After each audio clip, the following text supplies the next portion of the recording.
Servus miteinander. Hello everybody. Heute sprechen wir über das ultimative Lebkuchenbacken. Today, talking about the ultimate gingerbread. Look at this. Ich zeige euch genau, wie es geht. Ihr müsst ein bisschen Zeit mitbringen. I'm gonna show exactly how it needs to be done, but it takes a bit time. So, please do me a favor, be not in a hurry, send your wife or your husband shopping and have a chill out time in the kitchen. Schickt eure Frau oder euren Mann einfach irgendwie zum Einkaufen und entspannt euch ganz easy in der Küche. So sollten sie hinterher aussehen. That's how they are supposed to look like afterwards. I'll show you this. Look at this. Schaut euch das an. So ist ein Lebkuchen. Ihr werdet der Oberknaller sein bei euren Freunden, bei eurer Familie, wenn ihr die Dinger selber gemacht habt. You be the most valuable person ever once you finished successful this. Für mich bleibt nichts anderes zu sagen. Viel Spaß dabei. Schaut euch das in Ruhe an. Klickt so oft ihr wollt, es ist ganz egal. Aber ich denke, ihr kommt damit zurecht. All of you, I wish you great success on it.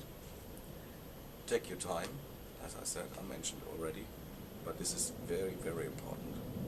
Good food needs time.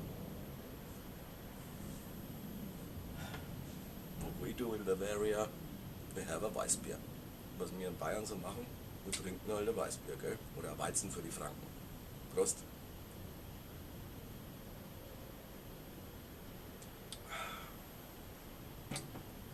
Läuft.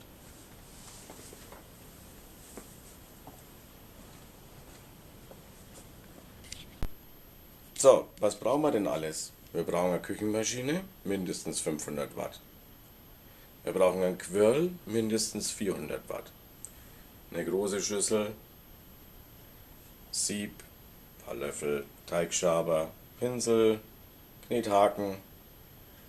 Und für die Zutaten ein bisschen Kaba, Kakao, Zucker, gemahlene Walnüsse, bisschen Mehl, Schokoglasur, Zimt, gemahlene Nelken, Piment, Eier, Margarine, Orangat, Zitronat, Rosinen, Marzipan,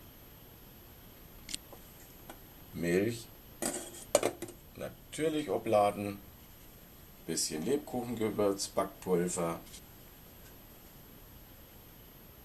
gemahlene Mandeln und, was jetzt schon in der Pfanne schlummert, gemahlene Haselnüsse.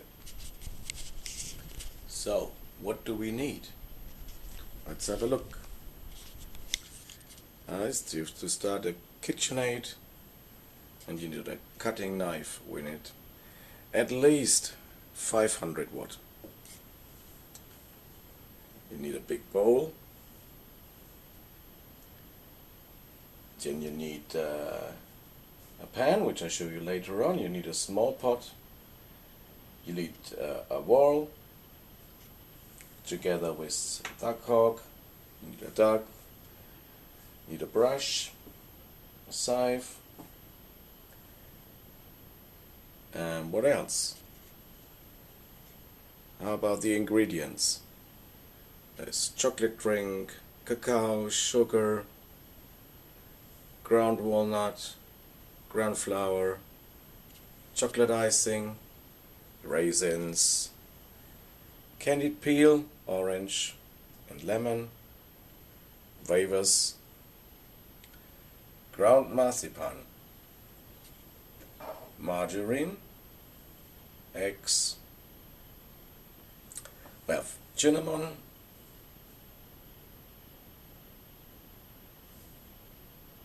ground cloves, allspice, and this is milk. Further on, baking powder, gingerbread spice, yeah, some spoon, and if we go over there, there is the pan I just mentioned, and this is ground hazelnut in it. So, wir fangen mal an, das Mousse aus Zitronat, Orangat und Rosinen zu machen. Ich mache das auf 2 Hälften, weil die Küchenmaschine nicht so viel hergibt. Habt ihr eine größere daheim, könnt ihr natürlich alles auf einmal reinhauen. Und so schaut es aus.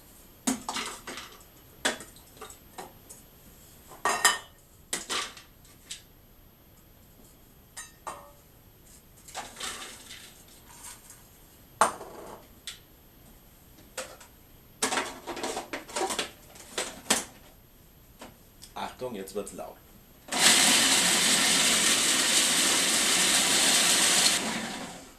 Man merkt jetzt schon, wie sich das alles schön zerkleinert und langsam zum Mousse wird. Es wird natürlich keine homogene Masse, aber immerhin fein genug, damit es zu den Lebkuchen passt.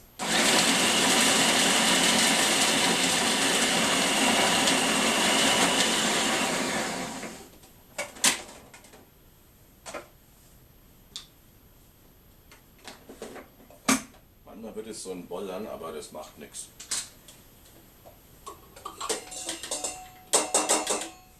Raus damit.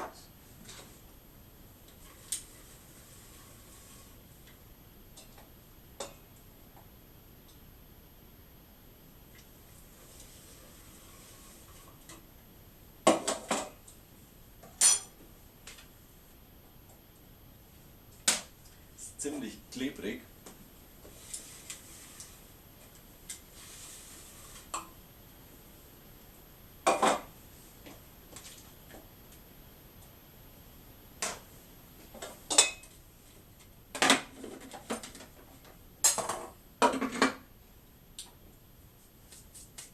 Okay, folks, here we are. First of all, we prepare the puree from the candied peels and the raisins. I did it on 2 times because this machine is not that very big, so I have to split it.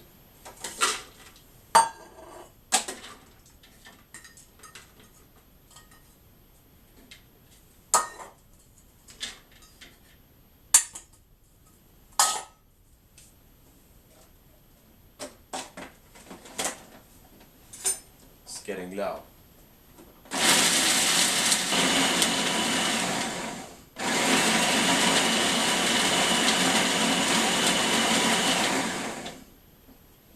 That looks nice.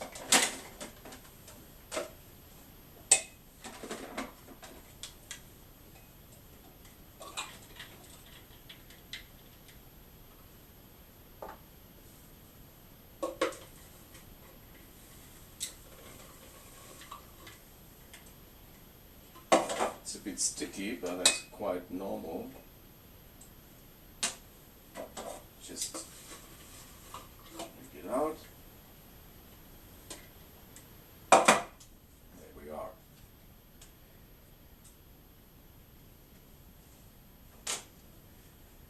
Wenn ihr mit der ganzen Vorbereitung anfangt, dann habe ich jetzt gerade vergessen, sind 2 Sachen ganz wichtig. Und zwar müsst ihr das Marzipan hier in der Milch vorher auflösen. Dafür das Marzipan einfach ein bisschen kleiner schneiden, dann geht es schneller, in die Milch geben und dann schön langsam erhitzen, nicht kochen. Und wenn sich das Marzipan aufgelöst hat, das kann man mit dem Schneebesen ein bisschen aufschlagen, dann stellt er es kurz raus vor die Tür, sollte ja kalt draußen sein, und bringt es zurück auf Zimmertemperatur. Das ist auch ganz wichtig für alle anderen Zutaten, die sollten alle Zimmertemperatur haben. Die Eier, die Margarine, auch das Marzipan, egal was, nichts aus dem Kühlschrank verwenden. Okay, for the preparation of all that, you have milk and you have this marzipan, and you just chop the marzipan into the milk, heat it up quite gently, don't boil it, and wait until the marzipan dissolved in the milk. And then you cool it down, you bring it back to room temperature, and that's quite important for all ingredients. Don't take it out of the fridge and use it, bring it to room temperature and it will be okay. What you do with the hazelnuts, the ground hazelnuts, you use the pan, and you heat it also quite gentle until it starts to smell, and you can smell the hazelnut, and then they are fine, they are done to get the right stuff. Genau, für die Deutschen nochmal, wenn ihr das mit der Milch und dem Marzipan gemacht habt, macht ihr gleichzeitig die gemahlenen Haselnüsse in die Pfanne, schön auf kleiner Stufe langsam erhitzen, ab und zu mal umrühren, bis so das erste Nussaroma kommt, und dann sind sie richtig, nur den Geschmack. So, jetzt kann es nämlich ein bisschen spritzen, also nehme ich mir meinen Umhang.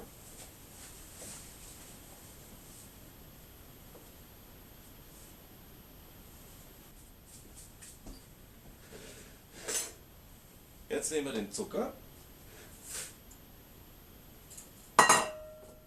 Margarine,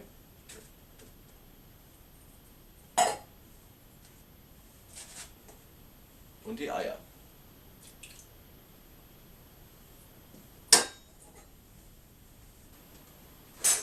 Und das Ganze jetzt schön verquirlen.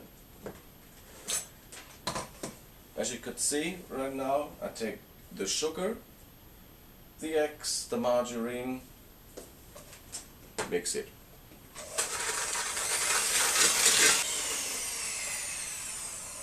That's okay. Jetzt nehmen wir das Mousse. Now we take the mousse, or the puree. Go.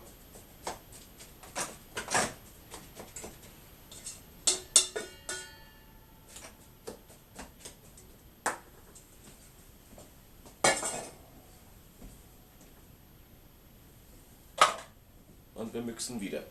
Und wir mix again.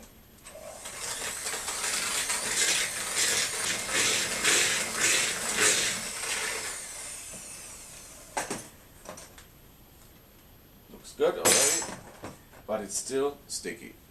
Therefore we need the milk. Also brauchen wir jetzt die Mandelmilch.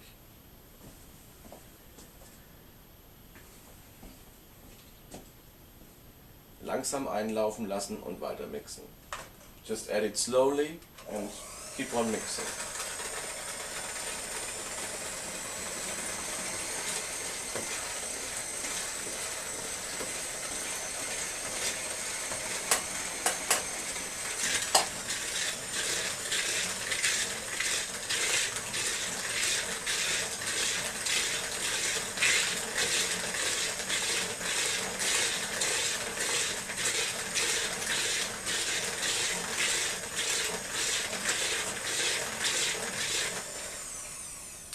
That looks good. So sollte es aussehen.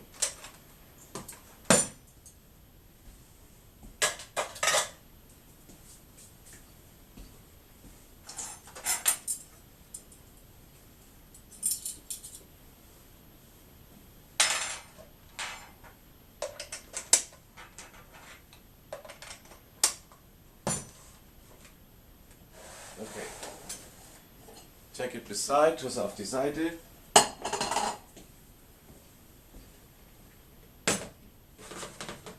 Now we continue with the dry ingredients. Wir machen jetzt mit den trockenen Zutaten weiter. Und ja, los geht's. Das sind die gemahlenen Mandeln, also die ground almonds, ground walnut, die Haselnüsse, Entschuldigung, Walnüsse, ground flour, Mehl. You can use spared flour if you like. Also ihr könnt auch Dinkelmehl nehmen. Das ist zum Beispiel Dinkelmehl. Super. Now that looks good. Oops. Sorry. Zimt. Cinnamon. May look in the recipe. Always have to look it up. Ist euer Geschmack entscheidet. Just only your taste decides. But at least, also mindestens 2 Teelöffel. Das ganze Rezept gibt es natürlich am Schluss von diesem ganzen Video, damit ihr genau wisst, was da reingehört. Complete recipe you will find at the end of the video, that you know exactly what you need to do.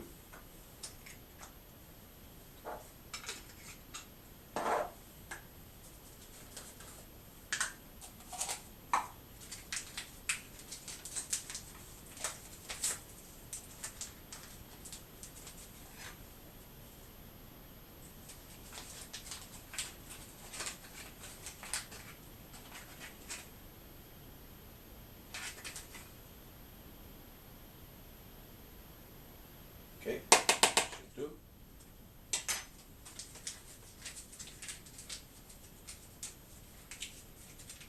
Mix it all together.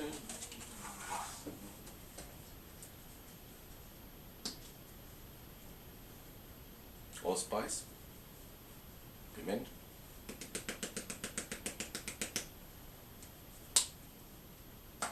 only a bit of it, just a tiny bit, that will do.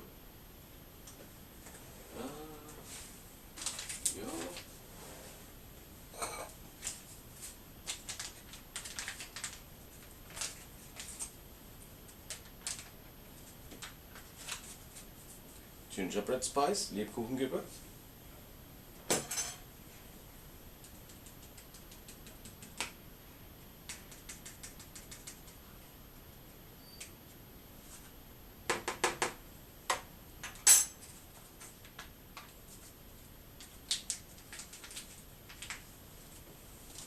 Now we carry on with the chocolate drink, the cava.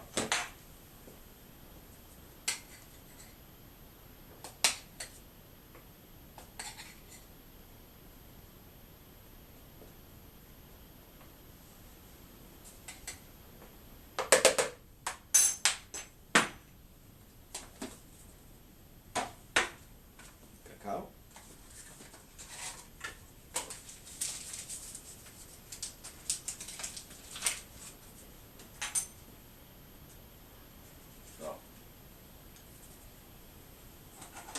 Better do it this way. Ich mag es lieber so, dann wird es ein bisschen feiner. Manchmal krümelt der nämlich. So. Okay.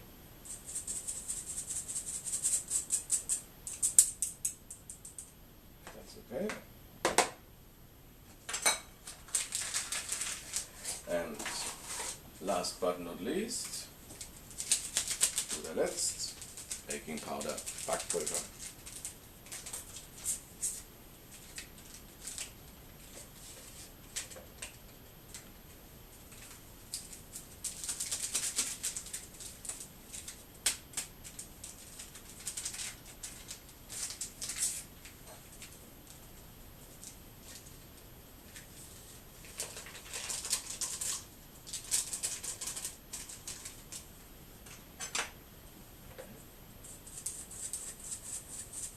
See that?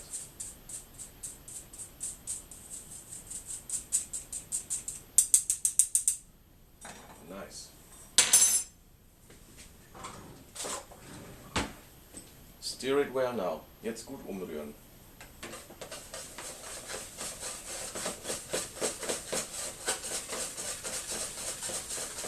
Now you can see how the color turns from brown into more brown. Die Farbe ändert sich jetzt richtig schön mit dem Kakao und dem Kava.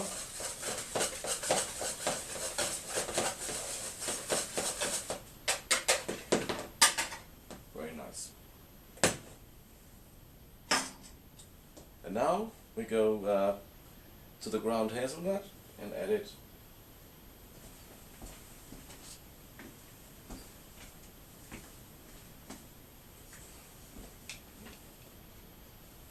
Nice smell. Das riecht gut. Ab mit den Haselnüssen rein damit.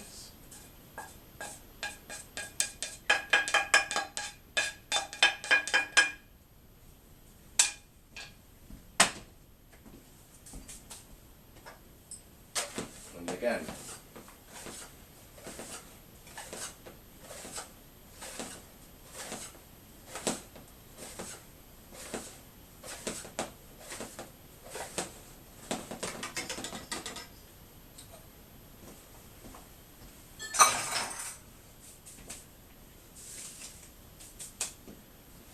So, wir sind schon fast soweit, um die Grundmasse fertigzustellen. We're almost finished. Now we bring it together.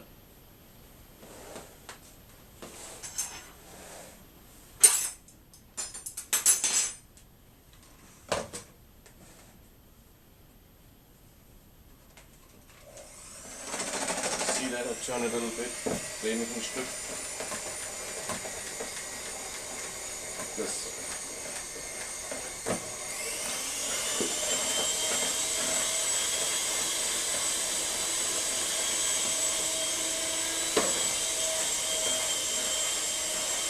This takes a while now. Es braucht jetzt ein bisschen Zeit, bis sich das alles verbunden hat.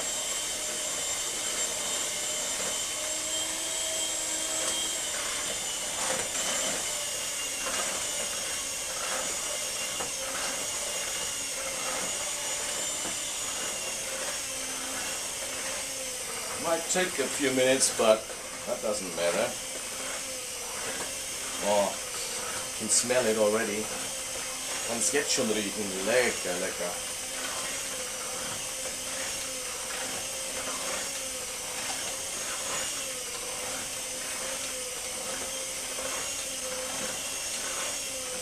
See that? It's improving.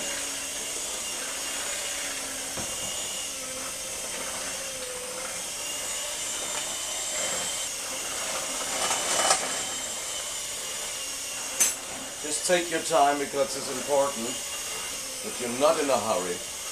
Also lasst euch einfach Zeit.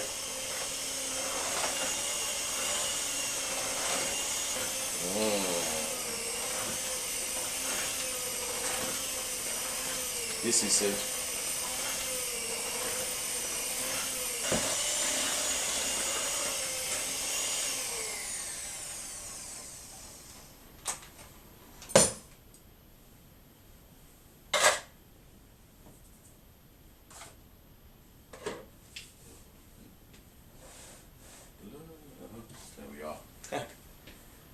Now, this is how it should look like. So sollte das jetzt aussehen. Jetzt kratzt ihr das einfach noch ein bisschen vom Rand, macht einen schönen kleinen Haufen und dann sollte es passen. Und natürlich, ganz wichtig, probieren.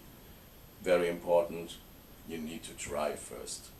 If everything is okay, is it okay for your taste? Is something missing? Up to you.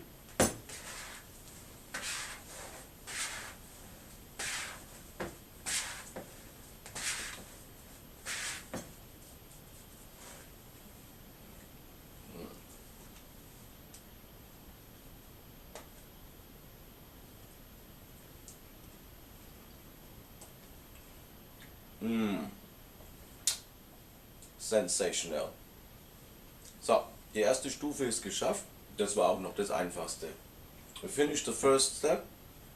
And it's been the easiest one. See you later. So, welcome back everybody. Hallo, da bin ich wieder. Ja, der Teig ist fertig. This one's done. Now we're gonna bring it on the wafers. This is, this is skilly.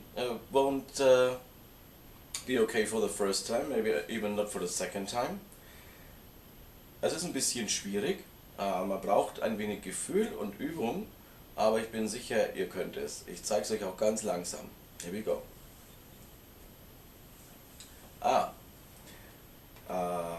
Was ihr dafür noch braucht, ist ein Glas mit lauwarmem Wasser. What you need is just a pot with lukewarm water. And this one here is greaseproof paper. Also ganz normales Backpapier. You start. Dip in the water a little bit.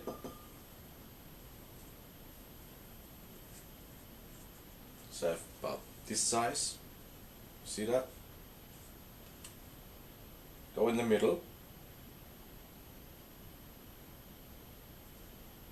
And work to the outside. Try to show that here. Well, that's a bit high, but I think you can see that, how I do it.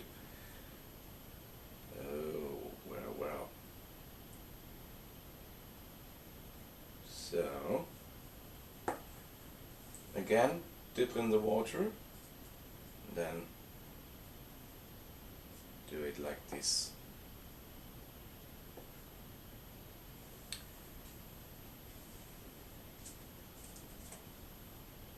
Second one.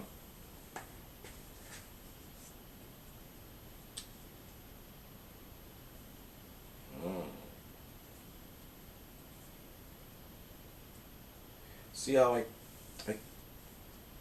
hold it like this.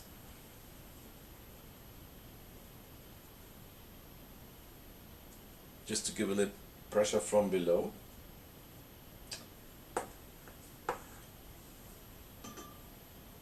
Again.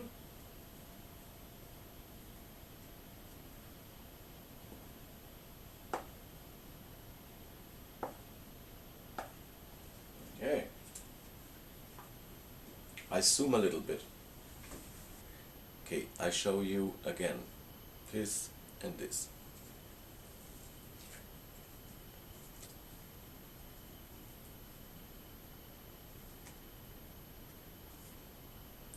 Quite gentle from the inside to the outside. Take your time, you're not in a hurry. Okay. Little dip in the water and you flatten it like this. Also schön glatt streichen mit ein bisschen Wasser und so soll sie aussehen. Jetzt auf mich. Wenn ihr damit fertig seid, und es werden ungefähr um die 80 Stück, sucht euch einen Platz in der Wohnung, weil die müssen über Nacht ruhen. Die müssen ein bisschen Feuchtigkeit verlieren und am Tag darauf werden sie dann gebacken. Macht ihr das sofort, fließen sie euch runter. Okay, once you've finished with all, there might be some 80 pieces of gingerbread. And put it somewhere in your house or flat where it's dry and not too warm. Leave it there for the night, and the next day we start the baking in the oven. Thank you. Now look at this, fantastic. Here they are. Sleep well, see you tomorrow. Schaut euch das an, wie gut die ausschauen. 80 lecker Teilchen. Jetzt schlafen sie eine Nacht und wir sehen uns morgen. Tschüss. Hi and good morning everybody. Guten Morgen zusammen am zweiten Tag. Welcome to the second day. Here, they slept well. Die haben sehr gut geschlafen heute Nacht. Und jetzt kommen sie in den Ofen. Now we're going to do it in the oven.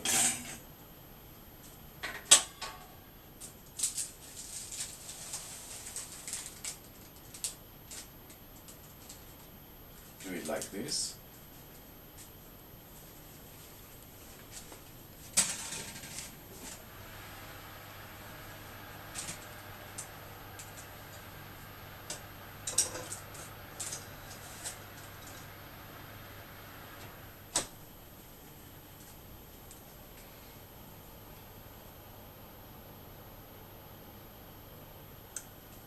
And this is done. 50 minutes, 150 degrees. Here we go.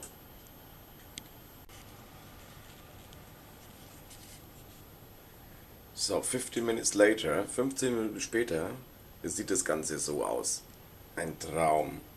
Schaut's euch an. Oh, so muss das sein. Look at this. Oh, delicious.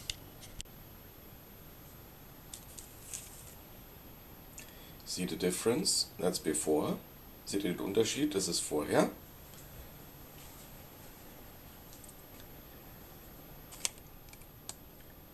Und nachher. So sollte das aussehen. Bisschen so vielleicht von der Seite. Perfekt. So, hallo. Da sind wir wieder. Lebkuchen sind gebacken. Und jetzt geht's ans Glasieren. Ihr könnt sie natürlich auch Natur lassen, die schmecken hervorragend so, aber ich persönlich, ich brauche Schoki. Hi, there we are again. Welcome back. Gingerbread is done so far. Now we talk about the chocolate icing, which is in here. It's starting to melt already. This is a special pot, a melting pot, but you can use any other pot. And a bowl, just put a bit water in the pot, heat it up gently. Don't make it too hot, because more than 60 degrees Celsius is not good for chocolate. This chocolate icing will turn into gray. Also, ich habe hier so einen speziellen Schmelztopf. Da kommt hier außen Wasser rein und dann wird das Ganze erhitzt. Also das sieht man hier, kommt das Wasser rein, das ist hier außen rum. Die Kuvertüre bitte nicht über 60 Grad erhitzen, sonst wird sie nämlich grau. Ihr braucht es auch gar nicht machen, wenn ihr sagt, die schmecken euch so wie sie sind, ich brauche keinen Schoki oben drauf. Super, dann lasst es euch schmecken. Wenn das Ganze geschmolzen ist, dann zeige ich euch, wie man sie am besten mit der Schokolade überzieht. If the chocolate icing is ready to put on the gingerbread, I will show you the best practice, how to do that.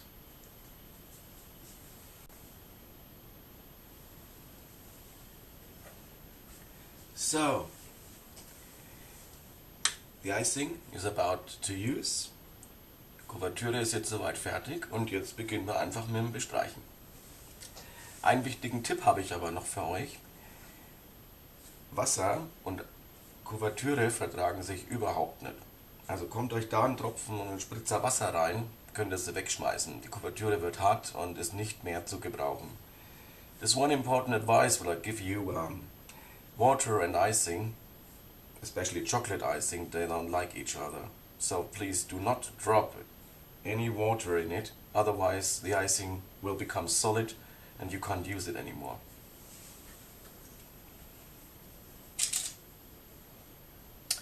This is the brush I mentioned earlier. I have a silicone brush because that's quite easy with it. Das ist der Pinsel, den ich schon mal erwähnt habe am Anfang, und ich habe einen aus Silikon, und der wirklich gut ist.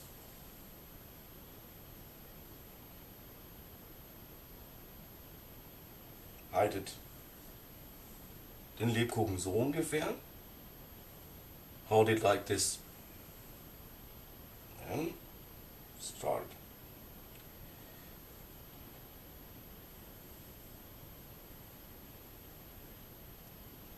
Whoops.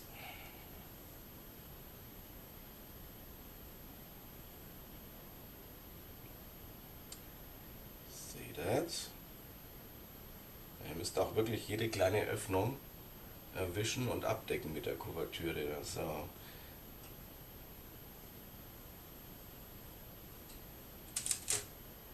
Next one.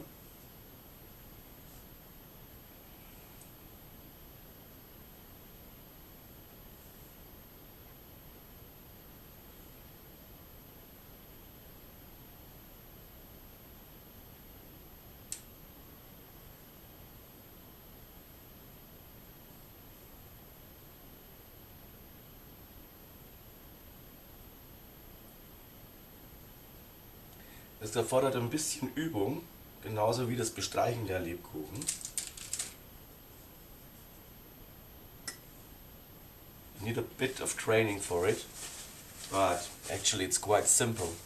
And you just carry on like this, and in between normally you need about, I'd say, 5 to 10 minutes, depending on your skills, for one tray. We have 4 trays in total. Also ihr braucht ungefähr 5 bis 10 Minuten für ein Blech, 4 Bleche Hammer, also könnt ihr euch die Zeit ausrechnen. Ich hoffe, es hat euch gefallen. I hope you like that. I hope you get along with it. Hoffe, ihr kommt damit zurecht. Ich wünsche euch viel Spaß, drückt die Daumen. Good luck, good choice, and just go for it. For the incredible gingerbread made by Klausi.